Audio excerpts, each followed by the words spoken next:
Welcome to the Jules Conversation. I'm your host, Jules Conversation. Today joining us is a good and dear friend of mine, Cesar. Hey y'all, I'm Cesar Barragan, the dear friend of Jules Conversation. It's Granger, but... Hey. Thank you for having me. Yeah, of course, man. It was really great to have you. Let's just start off with the basics, man. What are you passionate about?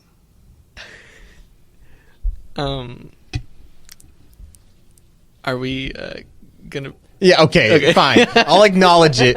Okay, so this is take 2 of episode 1. Take 1 was unfortunately lost to the abyss. We have no idea where the audio recording is. Yeah. So we've had a conversation, and I'm going to try not to repeat the conversation. Yeah. But it's funny for us. You obviously have no idea what we're talking about, listeners, but it's funny for us. It was great. But why don't you tell the listeners a little bit about yourself? There we go. Yeah. Funnily enough, I'm going to tell you what I told him before we were even recording. Yeah, go ahead. So, like I said, my name is Cesar Barragan. I'm a first-gen Latino born in Texas. Woo! What? I'm sorry. I felt like that deserved a little hype. I'm sorry. Keep going. Because I'm from Texas? Because you're a first gen, too. Yeah. I mean, yeah. Yeah. First-gen Latino from Texas. Even though I'm from Texas, I don't... Like, I know it's Texas culture, but I don't feel like I participate in it a lot because I'm, like, closer to Mexico than I am to any major Texan city.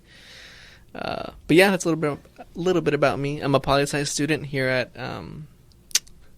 Loyola, New Orleans. And, yeah. Yeah, man. That's awesome. Let's kind of jump back into the passion thing. Okay. We talked about it.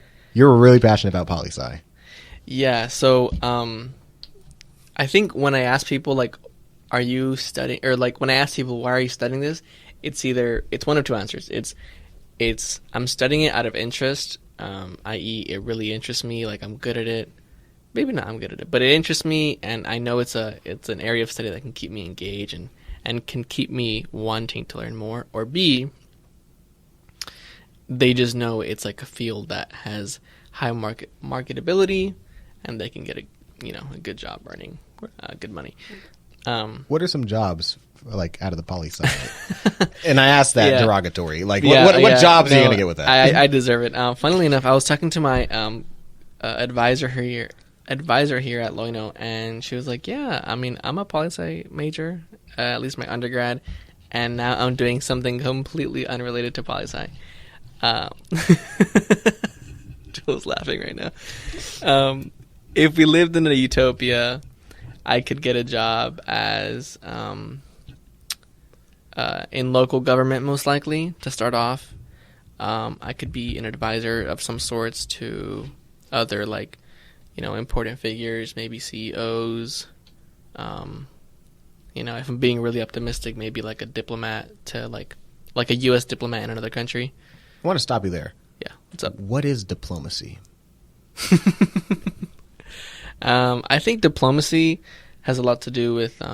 I think in current, if we talk about diplomacy in the current era, has a lot to do with peaceful relations,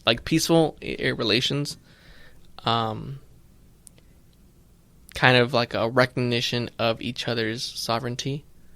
You know what I mean? Yeah. And as long as the people engaging in this diplomacy don't have any major disagreements about stuff that the world leaders like to talk about, like democracy and economics and so on and so forth. I think as long as they don't have any major disagreements on that, they can have good diplomacy and good relations amongst them. What is your least favorite country? We're jumping straight into it. Least favorite. And really go wild, Go wild, go crazy. Yeah, I want to be surprised by what you say. I can go ahead and start. Mine for sure is Bulgaria. Okay. Go off. Just because I don't know what's happening there. I know they got Sofia, and that's kind of cool. and like some sheeps and whatever. But like, what is happening in Bulgaria? Like, you never hear about it. It's one of those countries that like no one really. If I were to ask a random person on the street, "Hey, do you know where Bulgaria is?" You know what they're gonna say? They'd never know. Yeah, they're like, "What is Bulgaria?" Like. I mean, and that's scary. It's scary not to know about a country. It's scary not to know what's happening, like anywhere. Yeah. How are we as a globe so connected with technology, and yet so many people know nothing about Bulgaria? About Bulgaria in this sense, but like in general, in general. You know? I know you said you didn't want to like bring up the same conversation, but this goes back to what I was saying about media last time, right? Yeah. Like, there's so much media output, like, happening all at once at the same time that, you know, you have to be pretty selective about the type of media that you choose to consume. And, like, unfortunately, people would rather learn about Drake and how he feels about Rihanna's up-and-coming baby than they would about Bulgaria. Do you think there is a way to change? Do you think there is a way to increase input rather than output? Okay. Yes. I think so. I think I want to, you know, zero in on a certain type of input, and that comes from, you know, marginalized voices that sometimes, most of the times, don't get the recognition they deserve and the place in the conversations that are being had. You know what I mean? Yeah. We haven't mentioned them yet, but we have an audio manager, Torsey. Yeah. And let's get Torsey on the mic. Yeah, let's get Torsey on the mic.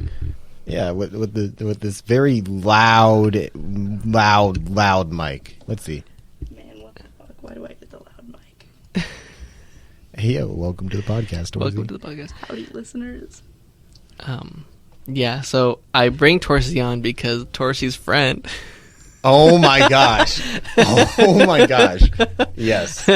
Torsey's friend is into journalism, and they think that it's those unheard voices that that matter the most. You know what I mean? Yeah.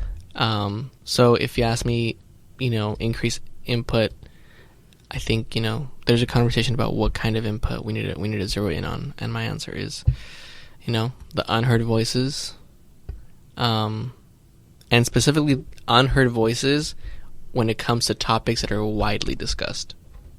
You know what I mean? So I'm gonna, just out of curiosity. Yeah. And you have every right. I'm not gonna bash you if you say like, you know, something I wouldn't necessarily like to hear. But do you think that this podcast supports what you were saying about unheard voices? Yes. Yeah. In a weird way, yeah.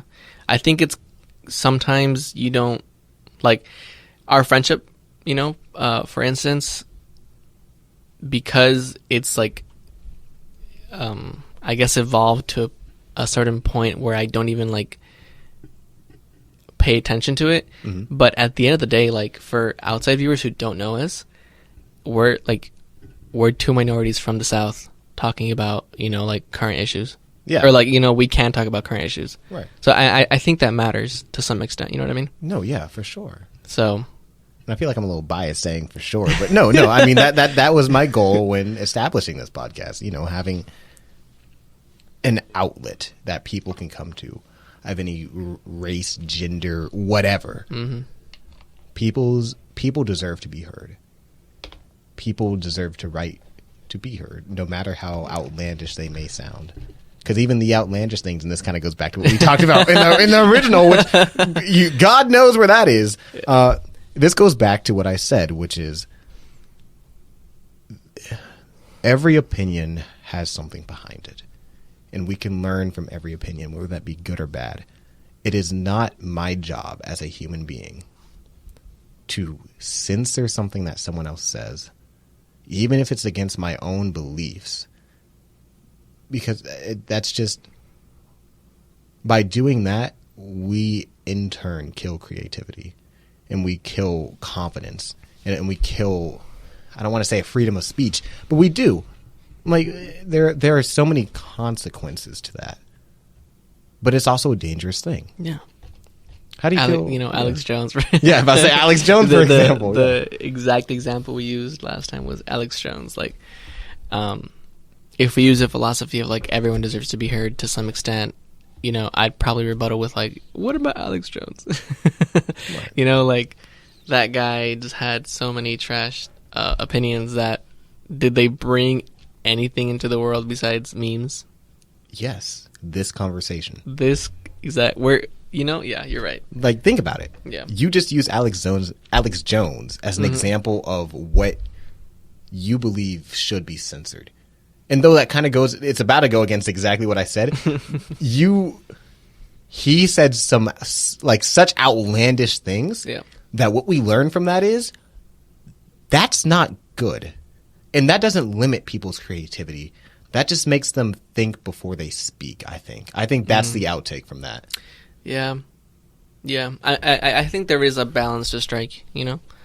On the same topic of censorship, do you think when discussing like outlets, media outlets, such as like Twitter, do they have a right or even responsibility to censor,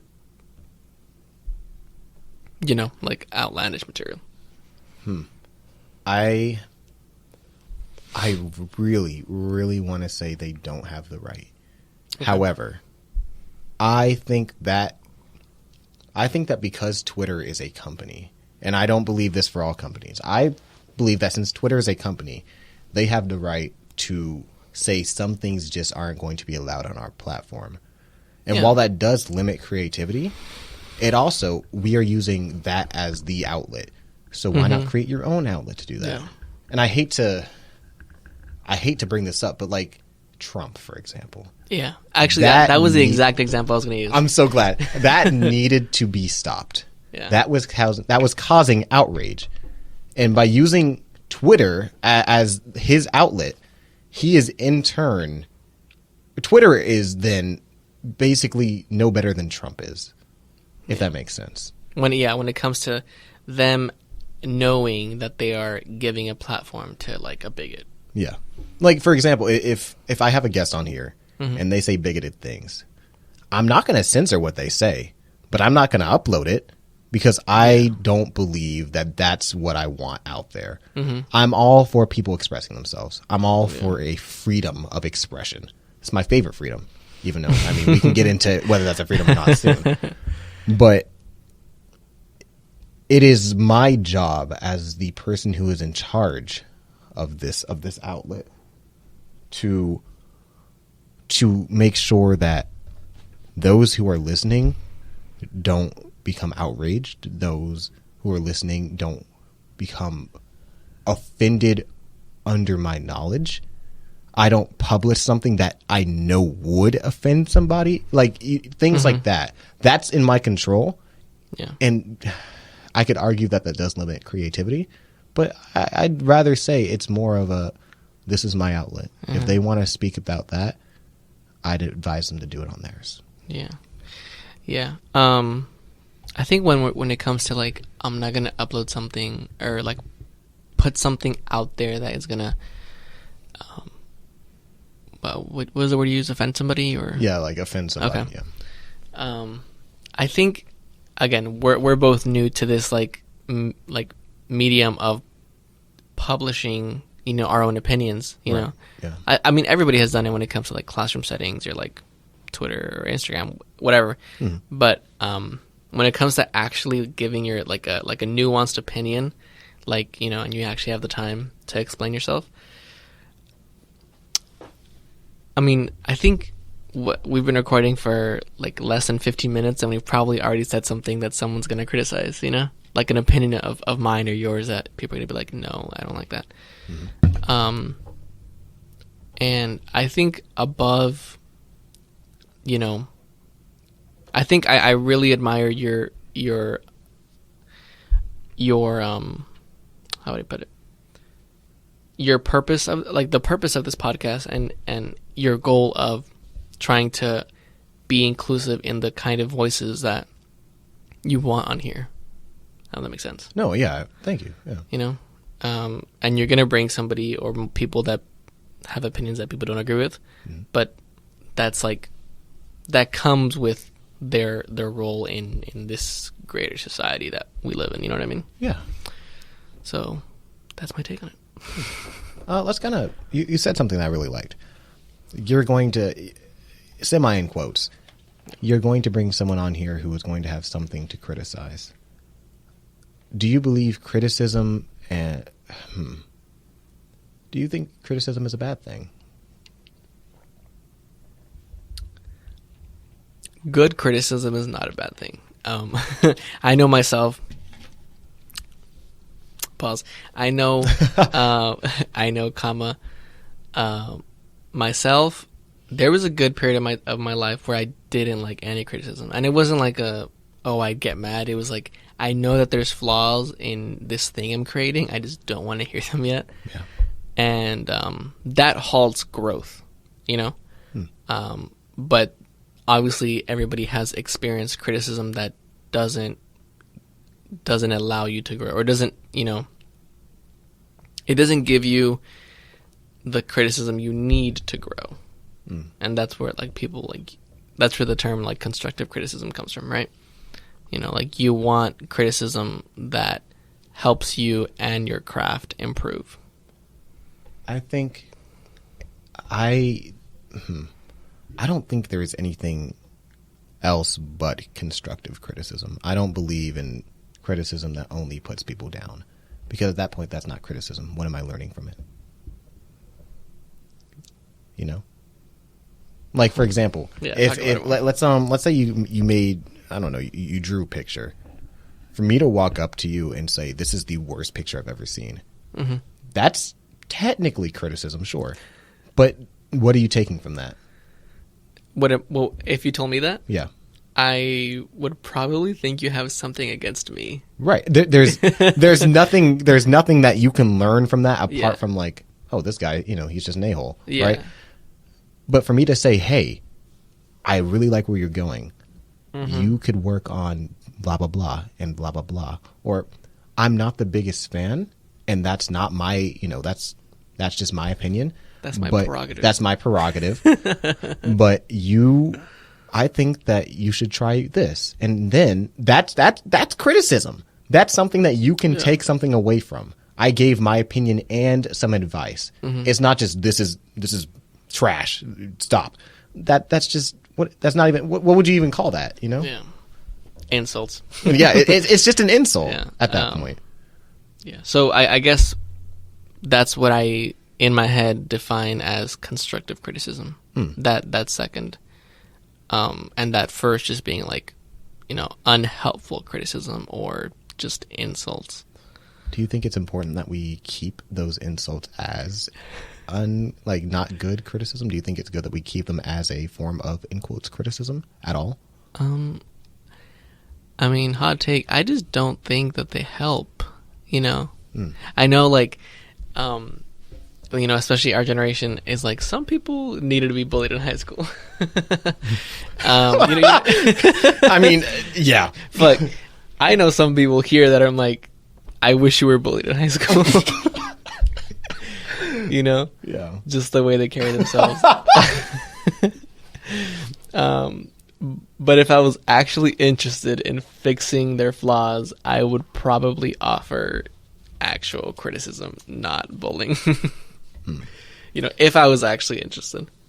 So, based on that, do you think that criticism is completely based on how the criticee, the person who's receiving the criticism, the critic, no, not the critic, the person. Oh, that's being criticized. Yeah, the person. It's completely based on the person who's being criticized. Opinion of criticism of like what you said, if that makes any sense. Like if I tell you your art is trash, okay, that can only be defined as criticism by you because you're the one receiving my whatever I just put out. Our audio manager is saying that they have to go somewhere. So sorry about that. But yeah, back to the I'm gonna ask you to spend a little more time explaining that one. So, I want to go back to the. I'll stick with my drawing thing. You make a picture that you find amazing, and I walk up to you, say, "This is trash." Whether or not that is constructive criticism or not good criticism is completely up to you to decide. I think so. So it's subjective then. Okay. Yeah. Can you maybe explain your thought process behind that? Yeah.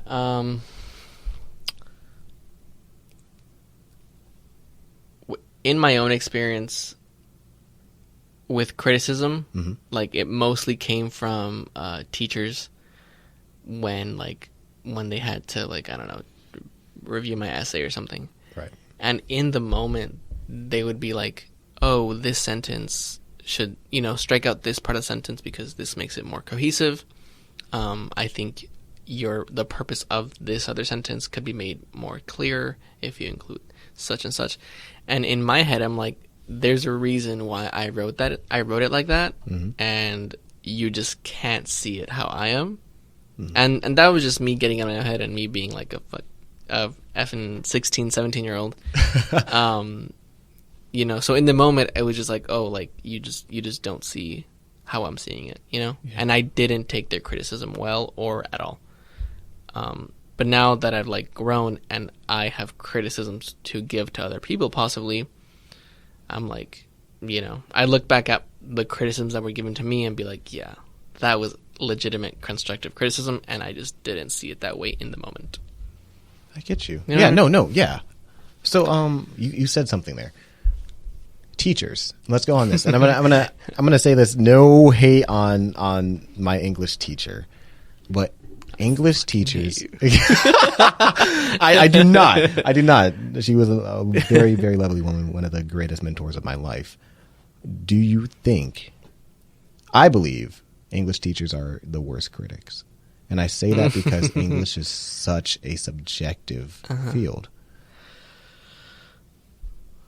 Like, for example, I write an 8-page long essay on why I think, I don't know, stairs are cool, right? And it's 8 pages.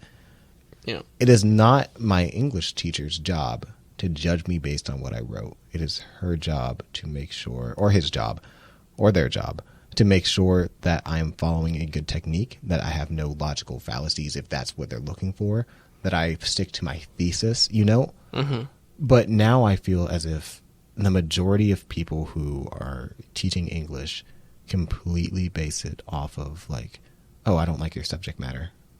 I'm going to have to agree with you on that one. And I think it's partially due to the way I'm so sorry. I just bumped into the mic. I think it's partly due to the way that English is taught in our education system. Yeah. So rarely will you get the chance to actually talk about stairs. Right. You have to talk about stuff that actually matters. Again, we're both from Texas, so we had like the STAR test. Yeah, and like and so like the English section, it was just like talk about this like one prompt, and it didn't allow for much creativity. I would debate with you and say it allowed for no creativity at all. Yeah, so I will agree that it should be an English teacher's job to, look out for the grammar, the logical fallacies, cohesiveness, stuff like that. And, it would be your prerogative if you decide to write an 8-page paper about stairs. I will say this, though. I think when you get to develop a closer relationship with a teacher, like with an English teacher, I think they can pinpoint areas of your writing where you could implement more of yourself in, Yeah. I think, I don't know if it was the case in your high school experience, but they always told me, you need to find your own voice. Yeah, no, huge on that. Like you need to find your own voice and your own way to tell a particular story. And I honestly never knew how to do that. Like, I never learned my own writing craft, even though I do it pretty often. Like, if I'm writing for someone or something other than myself, it's hard. No, that's really interesting because for me, it's the complete opposite. Yeah. Whenever I write, it is told so much through my tone that that's what I got points off from. Because it sounded so much like me. Like, my technique was fine, sort of, but it was too much me and not enough this is what we're supposed to be talking about, you know? Even though I would be, you know, I'd be like, you know, oh, yeah, you know, philosophy is cool, blah, blah, blah, blah, blah. Yeah. But I worded it as, I believe philosophy to be a completely subjective matter based on, like, blah, blah, blah, blah, blah. And I think that this relates to blah, blah, blah, which also relates to blah, blah, blah. But I don't know. It was weird, you know? You know, quick anecdote on the topic of that might be like my catchphrase. Quick anecdote. Quick anecdote. On the topic of like finding your own voice, I want to say it was 2 years ago. I went with a friend, and like GI competitions. I don't know if that was a thing in like gifted individuals. Oh, yeah. It was Okay. GT for us, gifted talent. There you go. It was GT, not GI. My bad. Yeah. GT competitions where like school districts would like take like their quote unquote brightest, Highest on the scores or whatever. Yeah. and like send them to these competitions on like, you know, mathematics or like spelling or storytelling and all these different subjects / skills. And I went with a friend, and I actually had to read like papers made by first, second graders, and it was so tough because if I followed the rubric, I would have to dock them off points because they didn't stick to the prompt. But they were telling, like, what they wrote was like so like gut wrenching. Like, I think it was like, why do you like need to be healthy or something? I think that was a prompt. And they were like, oh, I need to be healthy so I can help my parents, like, and their like taco truck business, whatever, you know? Yeah. And I was like, this kid is being genuine and honest. And even then I have to dock them off points because the rubric is looking for a specific answer. Like, it helps you live longer. You know, you're like physically healthier and, you know, stuff like that. But yeah, and I think when it starts like at a young age like that, like first, second grade, like you lose that how do I say it? Like, you lose that feeling of wanting to actually input like parts of your own life. Oh, absolutely. You know? Yeah. So that's my take on it. No, I've always thought that stuff like that was really interesting, just because, like, so at my school we also had, like, we had GT, and then we had, like, HGT, which is, like, highly gifted and talented. Oh my god. What? And, yeah. Wait. I'm sorry. How is that is that, like, also off of test scores? Like, is that... Oh, yeah, completely. But, a lot of it is, generally, like, most of the criteria for, like, gifted and talented is children that are presenting with, like, neurodivergent traits, and they're, like, smart. So a lot of that is, like, a bigger issue in and of itself, because it's like, let's take all of the kids that have these traits and put them in a different class where it'll be harder for them to, like, learn, which is a whole other thing. But I always thought that was interesting because, like, as kids get older, they do tend to, like, lose that ability, and really it's not that they're losing it, it's that, like, you're trained to kind of lose that voice, which I always personally think is what, like, makes writing the most interesting, is when you can tell that, like, someone cares about something, you know? Yeah. For sure. On a completely separate note, I think the fact that like new writing styles keep coming out and new authors are always like that become successful, even though their writing is like not like non-traditional, or you know, or like their way of structuring their like pieces are not traditional. I think that just like proves their point. You know what I mean? I've always found that to be such an interesting thing to think about. We've been so formatted as a society for so long that individuality is something that is so outlandish, so different, that we find it completely fascinating. But then I ask myself, if we didn't force our society to format, what would individuality be? Because then it would be the people who stuck to a format. You know, I feel like it'd be the opposite side of the coin. Yeah. So with that, what is individuality? That is a tough question to answer.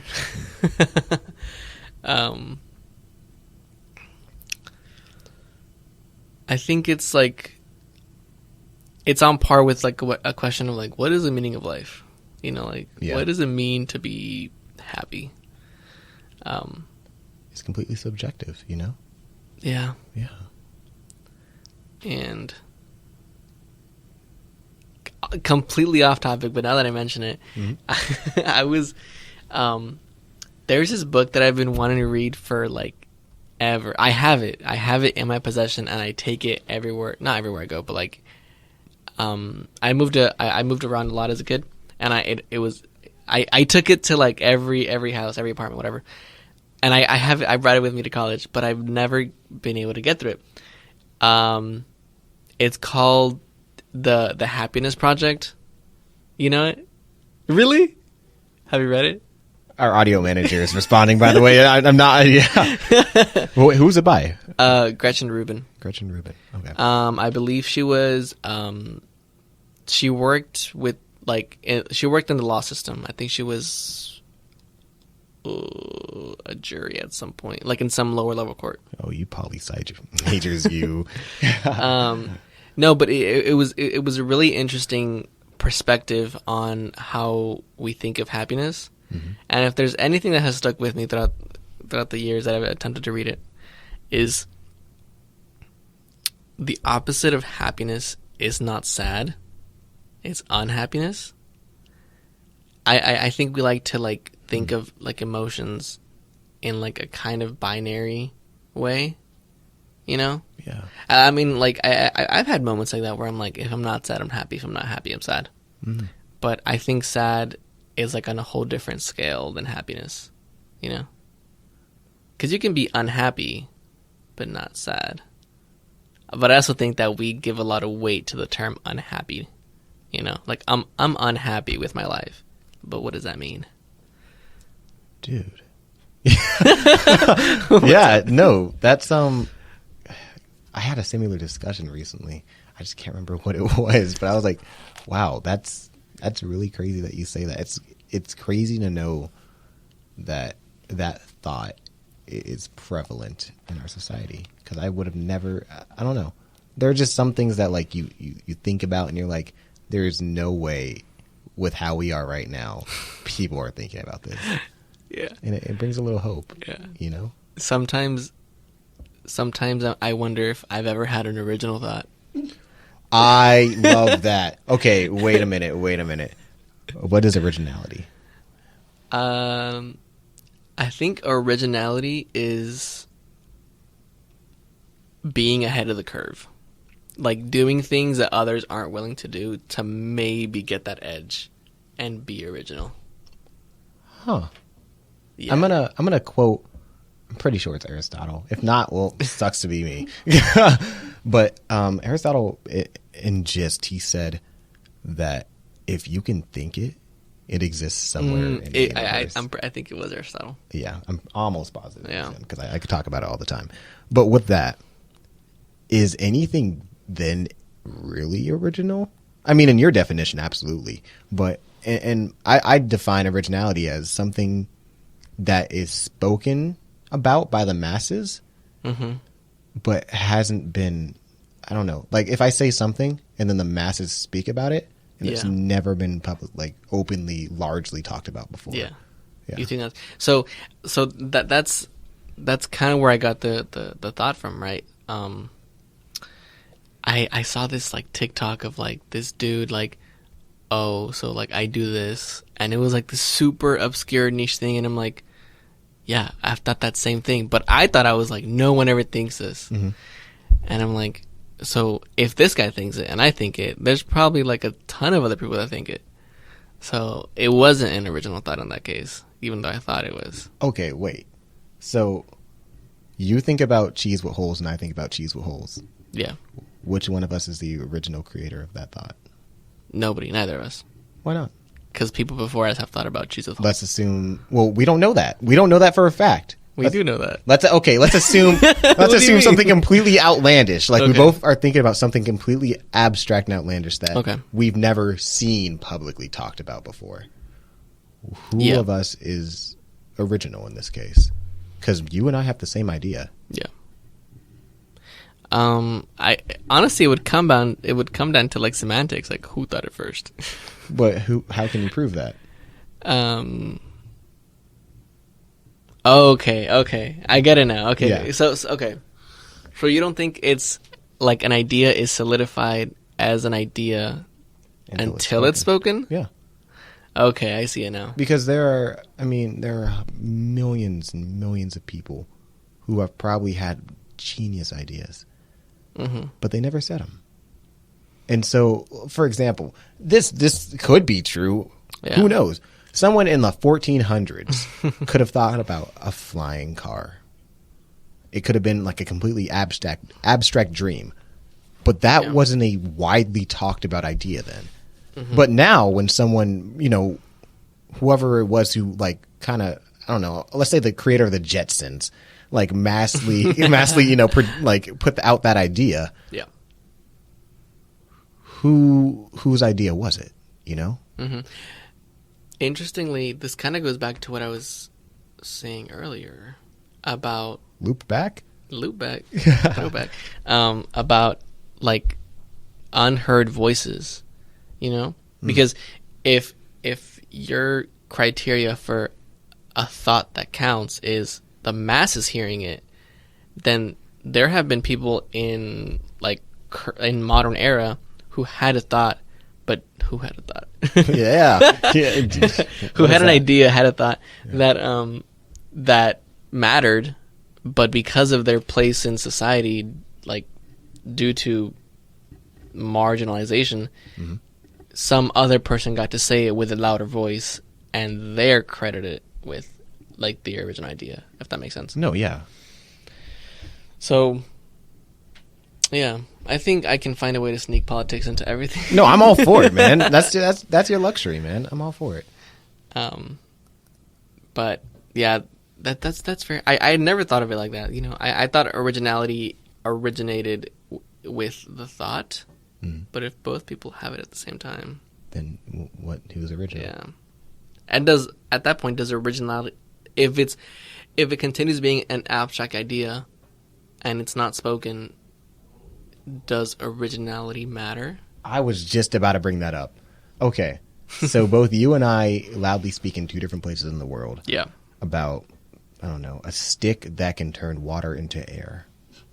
A stick that can turn Just water as into air. It's possible. Everything's possible now. Yeah. But yeah, so we have that same idea comes out same time. Exact same time. Unlikely, but possible. We are both, I think, entitled to say that we are the original creator of that idea, because what you think that stick turning water into air thing is 120 billion% not going to be the same as mine. We're going to have two different ways to get there. We might be following the same path, but there is no way that we are thinking the exact same thing, though it is from a larger perspective the exact same thing.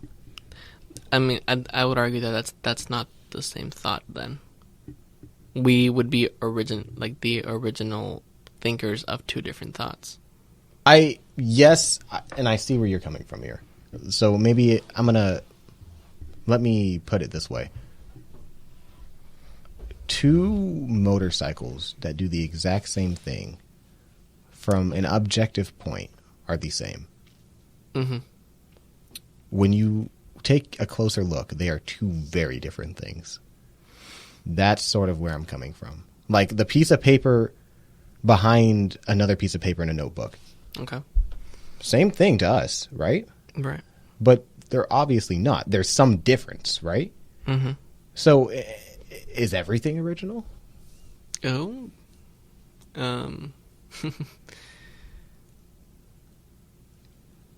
I'm inclined to say no, but I realize how that would go against what I was just saying. Well, I mean, it's fine. People Yeah. change opinions. Yeah. It's a slippery slope. You know, like, okay, throwback to the conversation about writing. Like,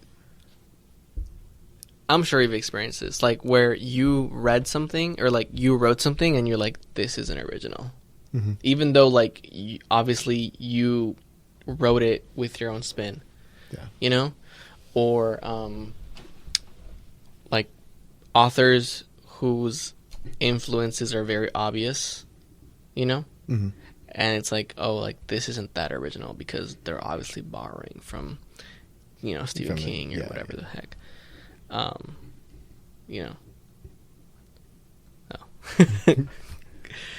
no. I'm inclined to say there's two different kinds of originality. If Really? Go ahead. Go. I'm curious. Go ahead. there's the originality where you can transform something into something else, like transform. If we're still talking about like writing, right? We can transform this influence of Stephen King's into something more. You know, it doesn't have to be like greater, doesn't have to be less, but into something different that we can still trace it back to Stephen King, and even then still be like, but this is still different. Yeah. You know what I mean? Yeah. I mean, so I would say that that's one type of originality, and the other is like a much more abstract form where it's like something completely original. Mm. And I'm inclined to say that that kind of originality can only happen in the abstract, like in inner mind. Can you expand on that a little bit? Because like if okay, like motorcycles, right? Yeah. If it's a thought and we bring it into existence, Mm-hmm. yeah, two motorcycles that do the same thing, have the same function, whatever, have the same function relative to us. You know, they carry us from, or like they transport us from place A to B. But once we get into the nitty gritty of it, they are different. But those like minute differences matter more when they're like still a thought. I don't know if that makes sense. Matter more in what way? Matter more in the sense that it means more because outside of like our mind realm, and once we actually produce it as a product, they serve the same function. You know, so like they're original in our heads, but they're not original in, you know, in their relation to us. Yeah. Because they both do the same thing. Okay, I get you. Does that make sense? Yeah, I'm following now. Yeah. So, but yeah, I'm inclined to say there's two different types of originality. I like that. Cesar and the two types of originality. Can't wait for that book to come. No, for real. I'd read it. That's so cool. Similar topic. This is something that is covered in aesthetic theory, which is a field of philosophy that deals with art and beauty and the sublime. If I create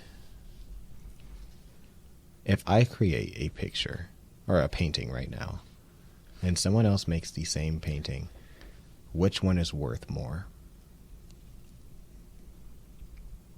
If you create a picture, Like a painting. Like Okay. let's say I paint a painting of a goose, mm-hmm. and someone else paints an exact copy of that goose. Which one is worth more? Just from experience in being a human, I'm inclined to say that. Okay, worth, like monetary worth. If that's how you take it. I think that's how you're proposing it.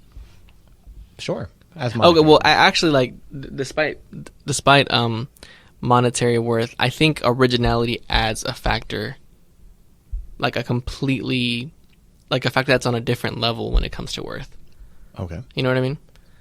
Yeah. So I would be inclined to say that yours, you know, the originator of that, not like the originator of that painting, is worth more. But the person who copied it was original in the fact that they copied it. But what are they copying? What they're copying isn't theirs. What they're copying is what they see. And what do they see? That's what the painting's supposed to reflect. They see your creation. But then, okay, then I go back to your statement about what originality could be. When you say you take something and you make something more of it. Right? Yeah. Okay. In this instance, this person is not making more of it because it's a picture of it. But you're saying that his views, what he saw and what he chose to copy means nothing. Because to say that is to say that mine meant nothing because I'm doing the exact same thing. It can mean more to the person that copied it, you know. But I think too, because I mean, for me, to paint a picture of I think I said bird. To paint a picture of that bird, I had to have seen the bird somewhere. Yeah. So I just copied nature's originality.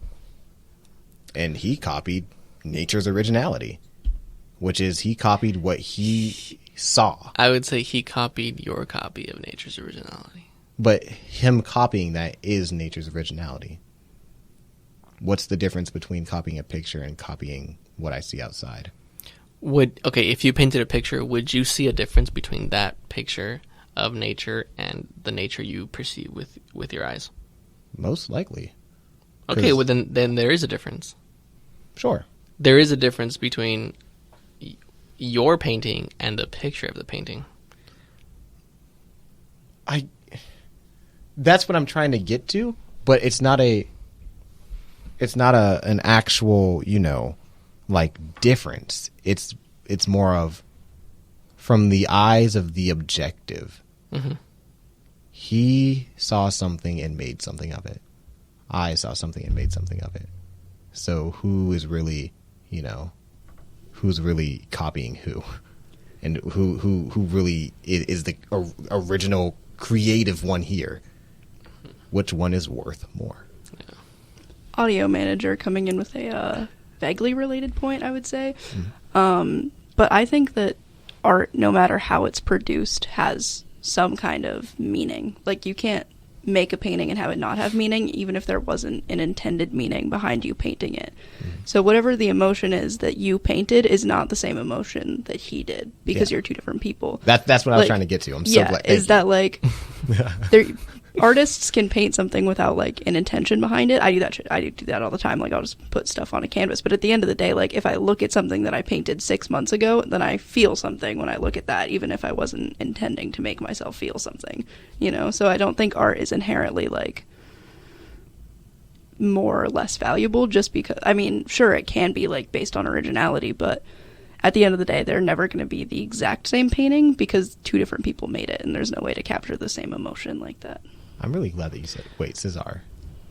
That brings up an interesting point. Let's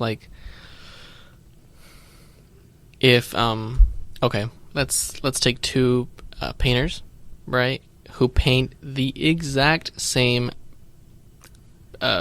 painting. Like, based on a loose prompt, or like just they made the exact same painting? They made the exact same painting, except one painter felt like deeply connected to the piece. Like, they put their heart and soul into the piece, and this other painter did not. Is this first painter's painting worth more, or is it worth differently because there is emotion involved in the process of creating it? Even though, if I didn't know about this, like, these two painters, and I looked at it from like an outside perspective, like, this is the same painting to me, I wouldn't be able to, I would not be able to tell the difference. I feel as if it would completely rely on whether I, the person, the observer, feel something when looking at one, and then feel something when looking at the other. And if I feel nothing looking at either, then they are worthless. And if you do feel something looking at one and not the other, how would you justify your feelings if they're the same? That's an amazing point. How I can't justify, because if they're the same thing, maybe, okay, well, do I know that they were created by two different people? Well, then that's my justification. That you didn't know?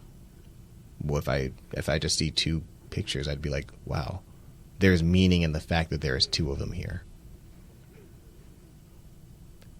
There's meaning in the fact that one person made two different paintings that are the exact same.